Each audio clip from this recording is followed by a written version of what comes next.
కథాభిమానులకి స్వాగతం. ఈరోజు మీరు వినబోయే రచన నాకు దేవుని చూడాలని ఉంది. రావూరి భరద్వాజ గారి రచన. వినండి. సత్యప్రమాణంగా చెప్తున్నా, నమ్మండి.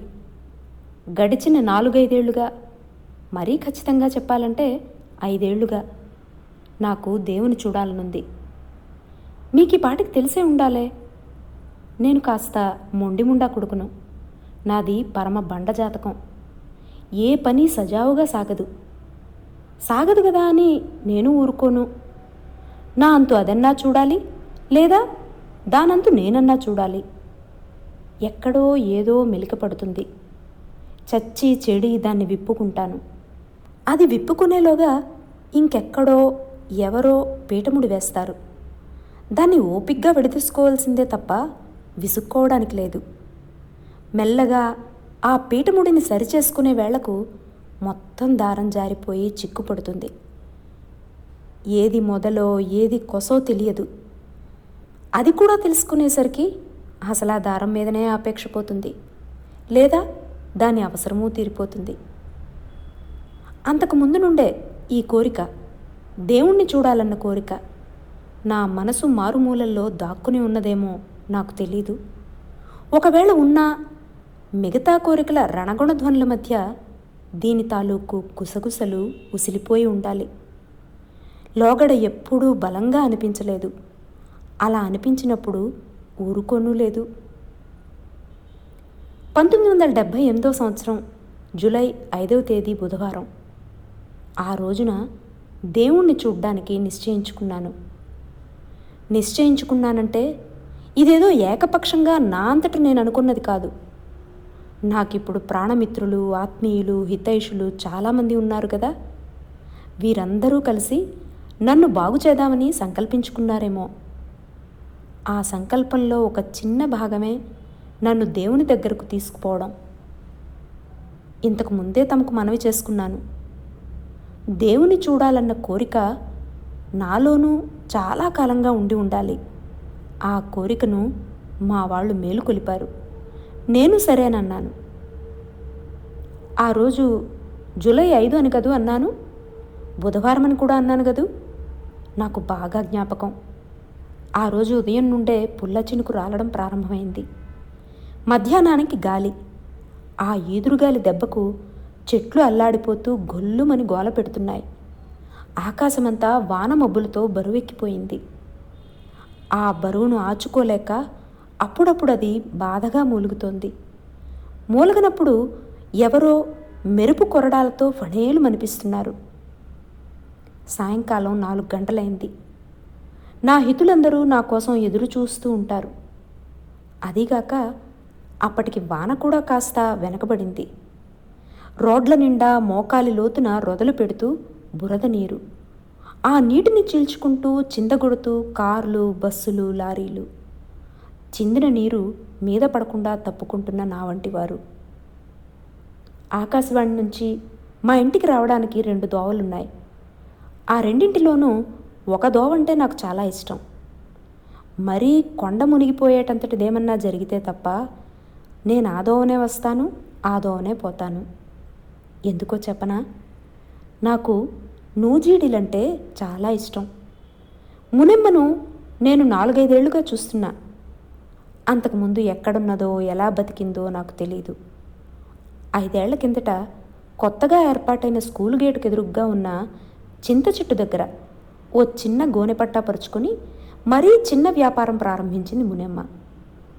5 ఏళ్ల కిందట చిన్న చిన్న వ్యాపారాలు ప్రారంభించిన చాలామంది ఇవాళ ఎడాపెడా సంపాదించుకోవడం నాకు తెలుసు. కానీ మునిమ్మ వ్యాపారం పెరిగింది లేదు, తరిగింది లేదు. నాకు నూజివీడులంటే ఇష్టమని చెప్పాను కదూ. మునిమ్మ బలపాలు, చిక్కీలు, బెలూన్లు, నిమ్మతొనలు, రబ్బర్ ముక్కలు, పెన్సిల్ పిక్కలు, తుతూరా బూరలు, చెరుకు పిక్కలతో పాటుగా నూజివీడులు కూడా అమ్మేది. నేను మునిమ్మ దగ్గర క్రమం తప్పకుండా నూజివీడులు కొనేవాడిని. ఏ కారణం చేతనన్నా ఒక పూట నేను కొట్టు దగ్గరకు రావడం ఆలస్యమైతే మునిమ్మ నా కోసం కళ్ళ నిండా ప్రాణాలు నింపుకొని ఎదురు చూస్తూ ఉండేది. ఒకసారి హఠాత్తుగా సుస్థి చేసింది. ఆఫీస్కి వెళ్ళలేకపోయాను. నన్ను వెతుక్కుంటూ మునిమ్మ ఆకాశవాణికి వెళ్ళింది. అక్కడ వారిని అడిగితే జబ్బు చేసి నేను రావడం లేదని చెప్పారట. ఎవరినో వెంట తీసుకుని మా ఇంటికి వచ్చింది గిలగిల్లాడిపోతూ. నేనప్పుడు ఆసుపత్రిలో ఉన్నాను. మా రెండో వాడిని తీసుకుని ఆసుపత్రికి వచ్చింది మునిమ్మ. నన్ను చూస్తూనే బొళ్ళుమని ఏడిచింది. ఆప్యాయంగా నా ఒళ్ళంతా నిమిరింది.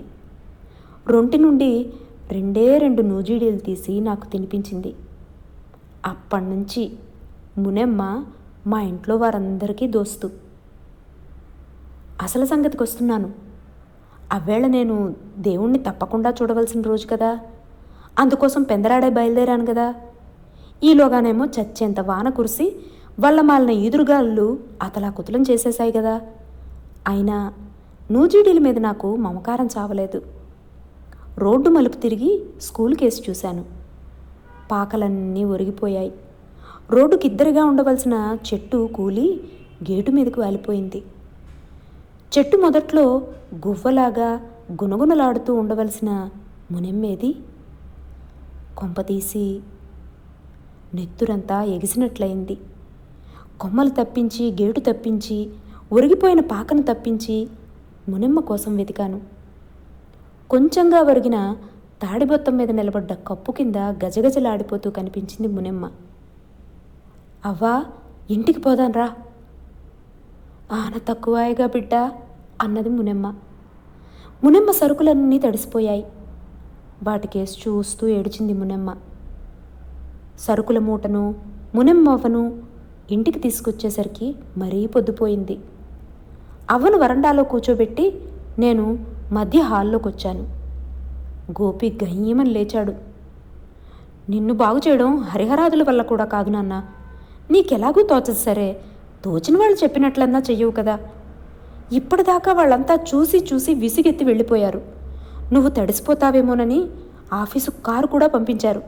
నువ్వు అక్కడా లేవటుగా అన్నాడు గోపి చిరచిరలాడుతూ. దేవుని పట్ల నాకెలాంటి తృణీకార భావము లేదని, ఎంతో చిత్తశుద్ధితో 4 గంటలకే ఆఫీస్ నుంచి బయలుదేరానని చెప్పాను. ఆలస్యానికి కారణమూ చెప్పాను. గోపి కళ్ళు క్షణకాలం మెరిసి ఆ మరుక్షణంలోనే నీటితో నిండిపోయాయి. వరండాలోకొచ్చి మునిమ్మవ్వను చూశాడు, నన్ను చూశాడు. గుడ్ల నీరు గుడ్ల కుక్కుకుంటూ రా అవ్వా అన్నాడు గోపి. మునిమ్మ పలకలేదు. గజగజలాడిపోతూ లేచింది.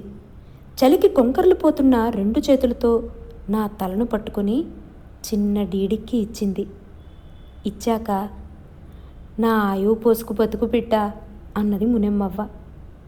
అలా అంటున్నప్పుడు మునిమ్మవ్వ కళ్ళల్లోంచి చెంపల మీదుగా నీటిధారలు. అయితే అవి కన్నీళ్ళో వాన నీళ్ళో నాకు తెలియదు. చెప్పొచ్చినదేమిటంటే, దేవుణ్ణి చూడాలన్న నా తొలి ప్రయత్నం అలా విఫలమైంది అని. మీరేం చేస్తున్నారు ఈ 3 రోజులు? కళాభవనం, రవీంద్ర భారతి అదిరిపోయేలాగా సాహిత్య సభలు జరుగుతుంటే మీరు తుపాకీ గుండుకు కూడా దొరకలేదే అన్నాడు పన్యాల రంగనాథరావు కాస్తంత గొంతు పెంచి. మీ సభల్లో ఏం జరిగింది సమస్తాంధ్ర జనావళికి వినిపించాలి కదా. ఆ పనితో మునగానాం తేలానాంగా ఉన్నామయ్యా బాబు అని సర్ది చెప్పుకోబోయాను. అదెప్పుడో 8 గంటలకో 8 దాటాకనో కదా. ఆ పనేదో భీమయ్య చేస్తున్నాడే, ఈలోగా సరదా కోసమన్నా అటు రాకూడదా అన్నాడు పన్యాల విషయాన్ని ఇంకా సాగదీస్తూ. ఇక తుంచేయకపోతే లాభం లేదనుకున్నాను. నేను మిస్ అయిన మంచి విషయాలు ఏమైనా ఉంటే నువ్వెలాగూ చెబుతావన్న ధైర్యం నాకుంది, చెప్పుకురా అన్నాను. 2-3 సార్లు అటూ ఇటూ చూసి గొంతు సవరించుకుని చేతుల్ని ఒకదానితో మరొకటి జోడించి మధ్య మధ్య దీనబ్బడోరి సిగతరగా అంటూ రంగనాథరావు చాలా గొప్ప విషయాలు చెప్పుకొచ్చాడు. సాహిత్యం ఆకాశ వీధుల్లో విహరించకూడదని, అయోమయమైన భాషలో రాయకూడదని అనుకున్నారట. సర్వసామాన్యుల కష్టాలని, నష్టాలని, వేదనల్ని, రోదనల్ని సాహిత్యంలో చిత్రించాలని, సామాన్యుని జీవితంతో రచయితలు కూడా భాగం పంచుకోవాలని చాలామంది ఉపన్యసించారుట. ఈ విషయాలన్నీ విన్న తరువాత చాలా మంచి అవకాశాన్ని చేజేతులా పోగొట్టుకున్నానేమో అనిపించింది. ఆ సంగతే రంగనాథరావు గారితో అన్నాను. పర్వాలేదులేండి, ఇవాళ సాయంత్రం బ్రహ్మాండమైన సభ భారీ ఎత్తున జరుగుతుంది. 2-3 మంత్రులు కూడా వస్తున్నారు. చాలామంది పెద్దవారికి, చిరకాలంగా సాహిత్య సేవ చేస్తున్న వారికి సన్మానాలు కూడా జరుపుతున్నారు. మీరు రద్దురు, ఈ పని ఎప్పుడూ ఉండేదే అంటూనే రంగనాథరావు వెళ్ళిపోయాడు. 5 దాకా కుర్చీలోంచి కదలడానికి లేదు. మహాసభా ప్రారంభం కూడా 5 గంటలకనే అన్నా మంత్రులు వచ్చిందాకా సభను ప్రారంభించరు గనుక, అమాత్యులు ఎప్పుడున్నూ ఆలస్యంగానే వస్తారు గనుక సభ కూడా ఆలస్యంగానే మొదలవుతుందనుకున్నాను. అయినా ముందుగానే హాజరవుదామని అనుకున్నాను. హైదరాబాదులో రోడ్డు దాటడం అంటే ఎంత కష్టమో ఆ పని చేసిన వాడికి కానీ తెలియదు. కాస్తంతలో ఆటో రిక్షా ప్రమాదం తప్పుకొని సరిగ్గా అసెంబ్లీ గేటు ముందుకు వచ్చాను. నా ముందు ఓ పాత రిక్షా. ఆ రిక్షా నిండా నిలువెత్తున పచ్చ అరటి గెలలు. గెలల బరువుకు రిక్షా చక్రాలు నేలకు తగులుతున్నాయి. పల్లం గనుక రిక్షా వెనక్కు జరగకుండా బండిని వారగా తిప్పి గానును ఫుట్పాత్ కానించాడు. 2 చేతులతో హ్యాండిల్ని అదిమి పెట్టాడు అతను. ఎందుకలా అన్నాను. అతను మాట్లాడలేదు. చేతులు తీస్తే ముందు చక్రం పైకి లేచి బండి బోల్తా పడుతుందని చేతులతో అభినయించి చూపించాడు. హ్యాండిల్ మీద నుంచి 2 చేతులు తీసినప్పుడు చక్రం పైకి లేవకుండా కుడికాలితో దాన్ని అదిమి పెట్టాడు. ఎక్కడికి వెళ్ళాలి అన్నాను. అతను చెప్పలేకపోతున్నాడు. జుత్తులోంచి ముఖం మీదుగా గుండెల మీదుగా చెమటకు తడిసి ఎండకు ఎండి తెల్లగా ఉప్పిరిసిన బనీను, మడమలకు పైగాను మోకాళ్లకు దిగువగాను అది నిక్కరో ప్యాంటో కూడా తెలియని ఓ మాసికల గుడ్డ ముక్క. నేను అతన్ని చూస్తూ అక్కడే నిలబడ్డాను. 5 నిమిషాలు, 10 నిమిషాలు. ఒక్క మూలుగు మూలిగి బండిని ముందుకు గుంజాడు. బరువైన బండిని ఎత్తుకు గుంజవలసి రావడంతో అతను నేలబారుగా సాగవలసి వచ్చింది. రిక్షా ముందు చక్రం పైకి లేవకుండా అదుముతూనే రిక్షాను ముందుకు లాగుతున్నాడు. రిక్షా చక్రాలు కిర్రుమంటున్నాయి. అతని నరాలు కిరకిరమంటున్నాయి. అరికాల నుంచి బలాన్ని చేతుల్లోకి పుంజుకొని బండిని ముందుకు గుంజుతున్నాడు. చేతిలోని సంచిని అరటిగెలల మీదకి వేశాను. పంచె ఎగదోపాను. ఓ అరటిగెలకు తల మోటించాను. చేతుల్ని వంగిపోయిన రిక్షా టాపుకు మోపు చేశాను. కాస్త ఉడాయించు అన్నాను రిక్షాను ముందుకు తోస్తూ. రవీంద్ర భారతి ముందు నుంచి, ఐజీ ఆఫీస్ ముందు నుంచి, పెట్రోల్ బంక్ ముందు నుంచి ఆ మెరక గడితేరేసరికి అతను నేను కూడా అలసిపోయాం. ఇదేమిటి ఇన్నరటికాయలు మీకే? కూతురు పెళ్ళా కొడుకు పెళ్ళా? దగ్గరుండి తీసుకెడుతున్నారే, మంచి పని చేస్తున్నారు. ఈ కాలంలో ఈ అలగా జనాన్ని చేస్తే నమ్మకూడదు అని నాకు హితోపదేశం చేశారు ఆయన గారు. ఆయాసం వల్ల నేనేం చెప్పలేదు కానీ అదే అవమానంగా వారు భావించకుండా ఉండేందుకు 2 చేతులు ఎత్తి నమస్కరించాను. ఇంకాసేపు అక్కడ ఆగాక లకడీకా పూల్ వంతెన ఎక్కించి ఆ తర్వాత పిక్చర్ హౌస్ దాకా ఆ రిక్షాను అలా తోసుకుంటూనే వచ్చాను. మహావీర్ హాస్పిటల్కి ఎదురుగ్గా ఆగాడు. నేను ఆగాను. రిక్షాను రోడ్డు వారుగా ఆపాడు. నేను అతని పక్కకే వచ్చి నిలబడ్డాను. ఓ పావుగంట అలానే ఉండి సొక్కు తీర్చుకున్నాక పోదామా అన్నాను. మీరెళ్ళండి దొరా, ఇదంతా సాఫ్ సీదా రోడ్డే కదా, నే గుంజుతానులేండి.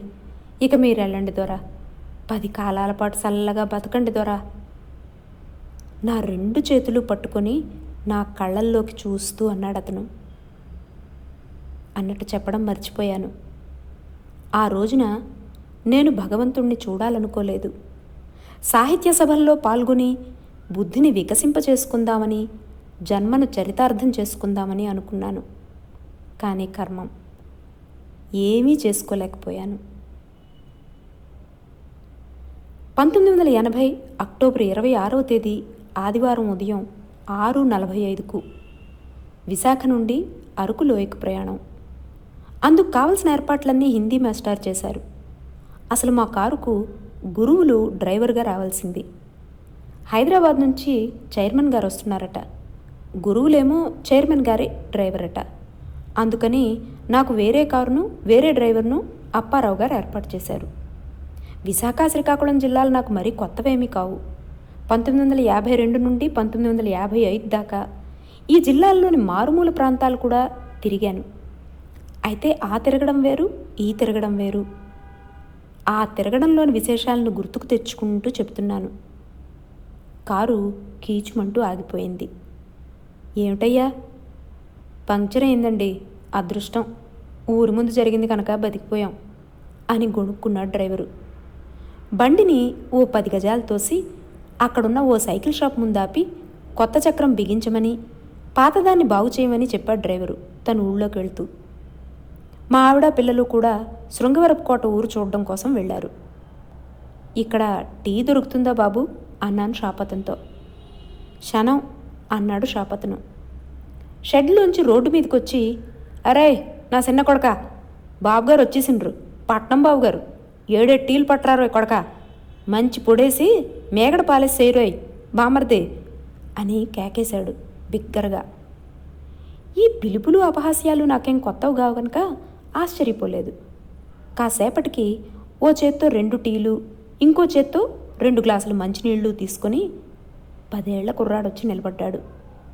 చెప్తే శివుడేరా చిన్న నా కొడక, ఇంత ఆలస్యమైందేరా నా కొడక అన్నాడు షాపతను. రెంటిని రెట్టకొద్దీ పైకెత్తి కళ్ళల్లోంచి నిప్పులు రాలుస్తూ. ఆ కుర్రాడు వణికిపోయాడు. అతని వైపు నా వైపు బిక్కుబిక్కుగా చూశాడు. మరి టీ సన్నారిపోద్ది, పుచ్చుకోండయ్యా, ఈ కాలపు సన్నాసిన కొడుకులకి పౌరుషం పెద్దండయ్యా, ఈ నా కొడుకు రోజు. ఏం బాబు వింటున్నారా అన్నాడు షాపతను ట్యూబుకు పంక్చర్ వేయడానికి దూరంగా ఉన్న చెట్టు దగ్గరకు పోతూ. ఈ వ్యవధిలో ఆ కుర్రాణ్ణి, వాడికంటే చిన్నవాణ్ణి కబుర్లోకి దించాను. ఈ 10 ఏళ్ల కుర్రాడి పేరు బ్రహ్మాజీ. ఒంటి మీద చొక్కా లేదు, జుత్తుకు నూనె లేదు, నిక్కరు కూడా గజ్జెల్లోకి పీక్కుపోయి ఉంది, చేతుల నిండా నూనె మసి. ఆ రెండో కుర్రాడి పేరు అప్పారావు. వాడికి చిరిగిన బనీను ఉంది, చేతుల నిండా ముఖం నిండా ఒంటి నిండా మసి. ఇద్దరికీ అమ్మా నాన్నలున్నారు, ఇద్దరికీ అన్నలు అక్కలు తమ్ముళ్ళు ఉన్నారు. ఇద్దరూ ఉదయం 7 గంటలకల్లా షాప్కి వస్తారు, రాత్రి 9 గంటల దాకా ఉంటారు. పని నేర్పింది కాక రోజుకి ₹1/2 దాకా షాపతనిస్తాడట. ఇంటికెళ్ళి తినొస్తారట. ఎప్పుడన్నా పని మరీ ఎక్కువగా ఉంటే ఇంకో పావలా ఇస్తారట. చొక్కా వేసుకోలేదే, మసి అంటుతుందనా అన్నాను జాగ్రత్తగా. అయిష్టంగా అవునన్నట్లు తలూపారు. అది అబద్ధమని తక్షణమే తెలిసిపోయింది నాకు. షాపతను చూడకుండా చెరో ₹50 ఇచ్చాను. వారు ఆ నోట్ల కేసు బెదురుతూ చూశారు. నేను అరకు వెళ్తున్నాను, సాయంకాలం వస్తాను. అప్పటికి మీరు చిన్న లాగు చొక్కా కొనుక్కొని ఇక్కడే ఉండండి, సరేనా? ఓ అరగంట తర్వాత కారు బయలుదేరింది. శృంగవరపుకోట దాటాకనే ఘాట్ రోడ్డు ప్రారంభం. నున్నని రోడ్డు, అడవి పచ్చదనాన్ని చిక్కదనాన్ని కలుపుకున్న పరిమళాలు, పసుపుపచ్చని అడవి పూల మొక్కలు, కొండవాగులు, అక్కడక్కడ చెల్లా చెదురుగా 4-5 గిరిజనుల గుడిసెలు. ఇవన్నీ నన్నంతగా ఆకట్టుకోలేకపోయాయి. చామన ఛాయగా, బక్కగా, బీదగా, జీబురుగా, భయం భయంగా 10 ఏళ్ల బ్రహ్మాజీ, వణికిపోతున్న అప్పారావు, వారి పేదతనం, ఇవే నన్ను నా మనస్సును ఆక్రమించేశాయి. తిరిగి మేము శృంగవరపు కోట వచ్చేసరికి దాదాపుగా 7 కావస్తున్నది. అయినా ఆ షాపు దగ్గర చాలామంది గుంపు కూడి ఉన్నారు. కారు ఆగగానే బిలబిల్లాడుతూ వారంతా దగ్గరకొచ్చారు. బ్రహ్మాజీ, అప్పారావు శుభ్రంగా స్నానం చేశారు. నూనె పూసుకుని తలదూవుకున్నారు. కొత్త నిక్కర్లు, కొత్త చొక్కాలు వేసుకున్నారు. తమరొస్తారని 5 నుంచి ఇక్కడే ఆ పిల్లలిద్దరినీ ఆ గుడ్డల్లో చూస్తుంటే ఎంత ముద్దొచ్చారని కాసేపు అవి ఇవి మాట్లాడి బయలుదేరబోతున్నప్పుడు బ్రహ్మాజీ, అప్పారావు భయంగా నా చొక్కా కొసను తాకి నమస్కారం చేస్తున్నప్పుడు ఇద్దరినీ దగ్గరకు తీసుకుని కౌగిలించుకోకుండా ముద్దెట్టుకోకుండా ఉండలేకపోయాను. అలా ముద్దెట్టుకుంటున్నప్పుడు వాళ్ళ కళ్ళు ఎలా మెరిశాయంటే, ఈసారి నేను దేవుణ్ణి చూడాలనుకోలేదు, సాహిత్య సభలోనూ పాల్గొనాలనుకోలేదు. కనే అమ్మకు కనే రంది, తినే అమ్మకు తినే రంది తప్పదంటారు. నాకైతే కందామని తిందామని లేదు కానీ రాద్దామనే రంది ఉంది. ఈ రందికి ఆరంభమైతే ఉన్నది కానీ అంతం కనిపించడం లేదు. గడచిన 40 సంవత్సరాలుగా చెత్త చెదారం చాలా పోగు చేసి పడేశాను. ఇక చేతులు ముడుచు కూర్చోవచ్చు, కానీ పాడు ప్రాణం అలా కూర్చోనివ్వదు. ఇంకేదో చేయాలని చేయమని ఒకటే రొద. ఈ దిక్కుమాలిన రొద నుండి బయటపడడం కోసమని ఒక పెద్ద నవలా రచనకు ప్రణాళికను తయారు చేశాను. ఈ నవల 3 భాగాలుగా ఉంటుంది. మొదటి భాగం పేరు మురికివాడ, రెండవ భాగం పేరు సంత, మూడవ భాగం పేరు కనకపు సింహాసనం. ఈ నవల 1942వ సంవత్సరంలో ప్రారంభమై 1982వ సంవత్సరం నాటికి ముగుస్తుంది. ఒక 40 సంవత్సరాల సామాజిక జీవితాన్ని, ఆంధ్రదేశపు జీవితాన్ని ఇందులో చిత్రించాలన్నది నా ప్రయత్నం. ఈ ప్రయత్నం సఫలం కావడానికి గ్రంథగత జ్ఞానం మాత్రమే సరిపోదు, అనుభవం కావాలి. రకరకాల ప్రాంతాల ఆనుపానులు తెలిసి ఉండాలి.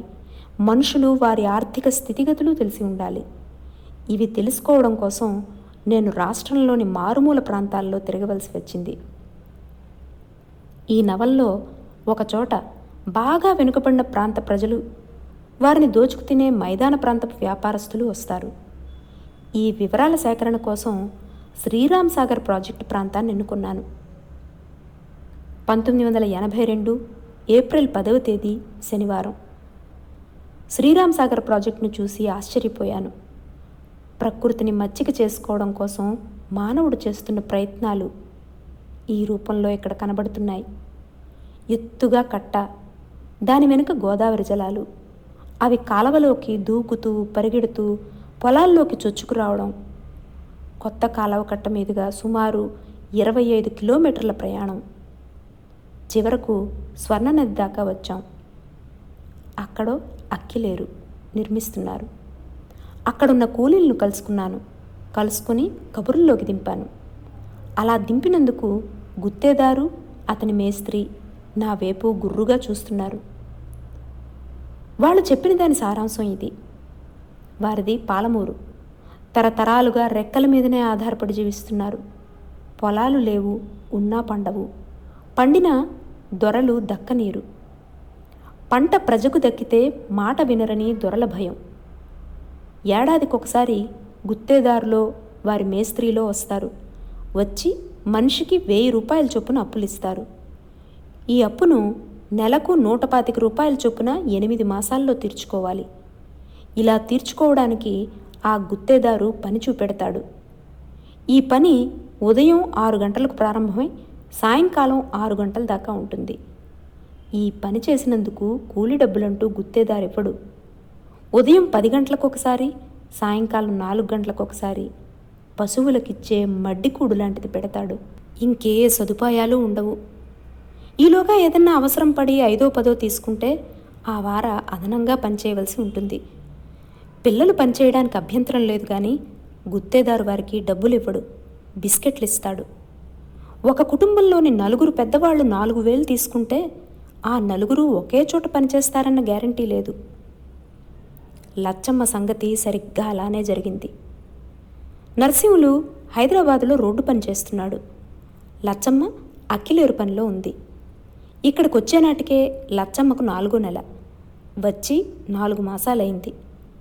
ఈ 4 నెలల్లోనూ లచ్చమ్మకు మొగుడు సంగతి ఏమీ తెలియదు. ఒకవేళ ఉత్తరం రాద్దామన్నా నర్సింహులు అడ్రస్సు లచ్చమ్మకు తెలియదు. తెలిసిన గుత్తేదారు కానీ మేస్త్రి కానీ లచ్చమ్మకి ఈ సంగతి చెప్పరు.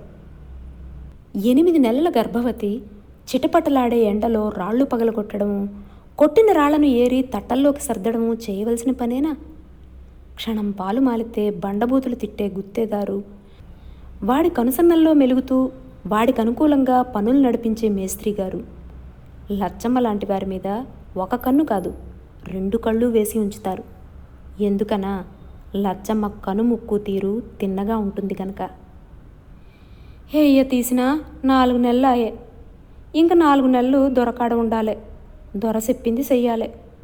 ఈ పాడు పొట్ట నన్ను నిలబడనీయపాయే, కూకోనీయకపాయే బిడ్డ, వంగుని ఎట్టా పనిసేతు బిడ్డ అని లబ్బు మన్నది లచ్చమ్మ. నాని, మన దగ్గర డబ్బెంత ఉంది? మా చిన్నవాడు సాభిప్రాయంగా నా వైపు చూశాడు. చూసి సుమారు 700-800 దాకా. గుత్తేదారిని కలుసుకొని అడిగాను. లచ్చమ్మకు 1000 ఇచ్చారు. 4 మాసాలు పనిచేసింది. ఇంకో 4 మాసాలు మీ దగ్గర పనిచేయాలి. కానీ చూస్తున్నారు కదా, ఆ మిగిలిన 500 నేను ఇస్తాను. లచ్చమ్మను విడిచిపెడతారా? సాధారణంగా ఇలాంటి బేరసారాలకు గుత్తేదారులు ఒప్పుకోరట. కానీ ఇతగాడు ఒప్పుకున్నాడు. అతనికి 500 చెల్లించాను. నేనెందుకు లచ్చమ్మను విడిచిపెట్టింది తెలియక నలుగురు 4 రకాలుగా గుసగుసలాడుకున్నారని ఆ తర్వాత తెలిసింది. అందరి దగ్గర సెలవు తీసుకుని లచ్చమ్మ మాతో వచ్చింది. ఆ రోజు ఆ మర్నాడు కూడా లచ్చమ్మ మాతోనే ఉంది. మొన్నటి మధ్యాహ్నం నిజామాబాద్ పోతానన్నది. అక్కడున్న రెండో తమ్ముడి దగ్గర 2 రోజులుండి హైదరాబాద్ వెడతానన్నది. బస్సు దాకా వచ్చి ఆమెను ఎక్కించాను. ఇంకో 25 రూపాయలు లచ్చమ్మ చేతికిచ్చాను. సచ్చిని బిడ్డనై పుడతా సల్లని దొరా అన్నది లచ్చమ్మ నా చేతుల్ని కళ్ళకత్తుకుంటూ. నేను మళ్ళీ మొదటికొస్తున్నాను. 4-5 ఏళ్లుగా, మరీ ఖచ్చితంగా చెప్పాలంటే 5 ఏళ్లుగా నాకు దేవుని చూడాలని ఉంది కానీ ఇంతవరకు చూడలేకపోయాను. ఇందులో అచ్చంగా దేవుని తప్పే ఉన్నదని నేను అనడం లేదు. నేను అంత సీరియస్గా ప్రయత్నం చేయలేదనుకోండి. చేసినట్లయితే కనిపించేవాడేనేమో మరి. ఒకరోజు రాత్రి బాగా పొద్దుపోయాక ఏదో చప్పుడైతే లేచి కూర్చున్నాను. తలుపు దగ్గర ఎవరో తారట్లాడుతూ కనిపించారు. ఎవరది అన్నాను. నీ పేరు ఫలానా, అవునా? నీకోసమే వెతుక్కుంటూ వస్తున్నాం. నువ్వేనా దేవుణ్ణి చూడాలనుకుంటున్నది? అవునండి అన్నాను. నీకు పిచ్చా లేక చాదస్తమా? దేవుణ్ణి సరాసరిగా ఎవరూ చూడలేరయ్యా నాయనా. నా మాట విను. అసలు అలాంటి కోరిక కోరడమే పొరపాటు. ఇన్నిటికీ తమరెవరు అన్నాను కాస్త అనుమానం వేసి. మేం దేవదూతలం అన్నారు వారిద్దరూ. ఎందుకొచ్చారు అన్నాను. తమకి సంగతి చెబుదామని అన్నాడు రెండో దేవదూత. దేవుడు కనిపించకపోతే మానే, ఆయన ఛాయలన్నా అంశాలన్నా కనపడవద్దా? ఉదకం నారాయణ స్వరూపం అన్నారు. ఎండాకాలంలో ఈ నారాయణ స్వరూపం చాలామందికి కనిపించడం లేదు. అన్నం పరబ్రహ్మ స్వరూపం అన్నారు. అన్ని కాలాల్లోనూ ఎక్కువ మందికి ఈ పరబ్రహ్మ స్వరూపం కూడా కనిపించడం లేదు. నేను కోరుకునేదేమిటంటే అన్ని కాలాల్లోనూ సమస్త జనానికి ఈ నారాయణ పరబ్రహ్మ స్వరూపాల దర్శన భాగ్యం కొరత లేకుండా లభించాలి అని. నేను దేవుణ్ణి చూడాలనుకోవడం కూడా అందుకే. ఇదేదో కూడని పని అని కానీ అనుచితమైన కోరిక అని కానీ నేను అనుకోవడం లేదు అన్నాను దేవదూతలతో. వాళ్ళ సంగతి వీళ్ళ సంగతి నీకెందుకయ్యా బాబు? నీకు కావాల్సిందేమిటో నువ్వు అడగరాదా? నీ ఏడుపేదో నువ్వు ఏడ్చుకోరాదా? నేను కడుపు నిండా తింటే నీ ఆకలి తీరుతుందా? నేను మందు తాగితే నీకు రోగం తగ్గుతుందా అని మొదటి దేవదూత నన్ను నిగ్గదీశాడు. ఆ తర్కానికి నా తలకాయ చిటపటలాడిపోయింది. వాడి ధోరణి చూశాక నాకు ఇంకో అనుమానం కూడా కలిగింది. వీడు సిసలైన దేవదూతగాడైనా లేక నకిలీ సరుకా అని. మరోటేమిటంటే ఈ భూలోకపు రాజకీయ కస్మలమంతా దేవదూతల దాకా ఎప్పుడు పాకిందా అని. ఇన్ని అనుమానాలు కడుపులో ఉంచుకుని వీళ్ళతో మాట్లాడకపోవడమే మంచిదనిపించింది చెప్పొద్దు. ఏమర్రా, నాకు కావాల్సింది దేవుడు కానీ దేవదూతలు కాదు. ఇప్పటికే అనవసరంగా మీతో చాలా వాగాను. ఇక నన్ను విసిగించొద్దు, నా నిద్ర పాడు చేయవద్దు, వెళ్ళిరండి అన్నాను. నాకు హితోపదేశం చేసిన దేవదూత గారు తన మాట విననందుకు రుసరుసలాడుతున్నారని నేను అనుమానించాను. దేవదూతలు వెళ్ళిపోయిన 2వ రోజునో లేకపోతే 3వ రోజునో మరి ఒక తీయని వాసన అంతటా అలుముకున్నట్లు, రుచులూరే కాంతి పుంజాలు నిలువునా ముంచెత్తినట్లు, రంగురంగుల నిశ్శబ్దాలు అందంగా వికసించినట్లు, ప్రశాంత నిశాంత సుఖాంత స్వప్నశకలం నక్షత్ర మండలాల నుంచి దిగివచ్చి సుతారంగా కనురెప్పలను చుంబించినట్లుగా అనుభూతికి లోనయి, ఎవరది అన్నాను. నేనే అంటే అన్నాను. నన్నెప్పుడు నీవు చూడనే లేదా? నేనసలు నీకు తెలియనే తెలియదా? ఈ అనుభూతులు ఎప్పుడు నీ అనుభవంలోకి రానే లేదా? వచ్చాయి. ఈ తీయని వాసనను ఆనాడు ఆ వానలో తడిసిన అవ్వ ఆప్యాయతతో నా తలను చేతుల్లోకి తీసుకుని కన్నబిడ్డకిచ్చినట్లుగా డీడీకి ఇచ్చినప్పుడు అనుభవించాను. ఆ రిక్షా డ్రైవరు అనురాగంతో నా చేతుల్ని స్పృశించి నా వైపు చూసినప్పుడు రుచులూరే ఈ కాంతి పుంజాలను అతని కన్నుల్లో చూశాను. నన్ను తాకాలన్న కోరికను అణుచుకోలేక, తాకడానికి సాహసించలేక నా చొక్కా కొసను ముట్టుకున్న బ్రహ్మాజీని, అప్పారావును ఆలింగనం చేసుకుని ముద్దు పెట్టుకున్నప్పుడు రంగురంగుల నిశ్శబ్దాలు అందంగా వికసించటం అంటే ఏమిటో అనుభవించాను. ప్రశాంత నిశాంత సుఖాంత స్వప్నశకలం నక్షత్ర మండలాల నుంచి దిగివచ్చి సుతారంగా కనురెప్పల్ని చుంబించినప్పటి అనుభూతిని లచ్చమ్మ నా చేతుల్ని తన కనులకు అద్దుకున్నప్పుడు అనుభవించాను. ఇంతేకాదు, అనురాగం, కారుణ్యం, నిర్మలత్వం, లాలిత్యం, సూనృతం ఉన్న అన్ని చోట్ల అన్ని వేళలా ఇలాంటి సంవేదనలను అనుభవిస్తూనే ఉన్నాను అన్నాను. ఇప్పుడు సరైన దోవలోకి వచ్చావు. నన్ను అన్ని చోట్ల అన్ని వేళలా చూస్తూనే నా కోసం అన్వేషిస్తున్నానంటావే? సరే, ఇన్నిటికీ నన్ను ఎందుకు చూడాలనుకుంటున్నావు? నా నుంచి నీకేం కావాలి? నీవు దేవుడివో కాదో నాకు తెలీదు అని ఆగి పరకాయించి చూశాను. ఇది వరకు నిన్నెప్పుడూ చూడలేదు కూడా, కానీ అన్ని చోట్ల నిన్ను నేను చూస్తూనే ఉన్నట్లుగా నువ్వు నొక్కి చెబుతున్నావు. ఒకవేళ చూస్తున్నానేమో మరి. అదలా ఉండని. నీవు నిజంగా దేవుడివే అయితే నాకేం కావాలో నీకు ఈ పాటికే గ్రహింపై ఉండాలి. ఒకవేళ నీవు దేవుడివి కాకపోయినా నాకు కావాల్సిందేమిటో చెప్పడం వల్ల నష్టమేమీ లేదు. నాకు కావాల్సిందిది. న కామయేహం గతిమీశ్వరాణం అష్టర్థియుక్తమపునర్భవం వా ఆర్తిం ప్రపద్యే కిల దుఃఖభాజా మంతః స్థితో యే న భవంత్య దుఃఖాః. పుణ్యపురుషులు చక్రవర్తులై అనుభవించే అష్ట ఐశ్వర్యాలను కోరను. మోక్షం నాకు అక్కరలేదు. నా కోరిక ఇంత మాత్రమే. లోకంలోని దుఃఖపీడితులందరి హృదయాల్లో నేను ఉండాలి.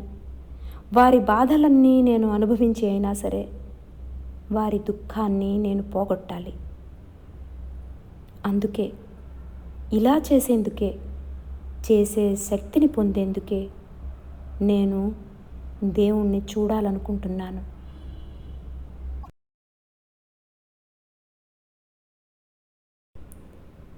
ఇది డాక్టర్ రావూరి భరద్వాజ గారి రచన నాకు దేవుని చూడాలని ఉంది.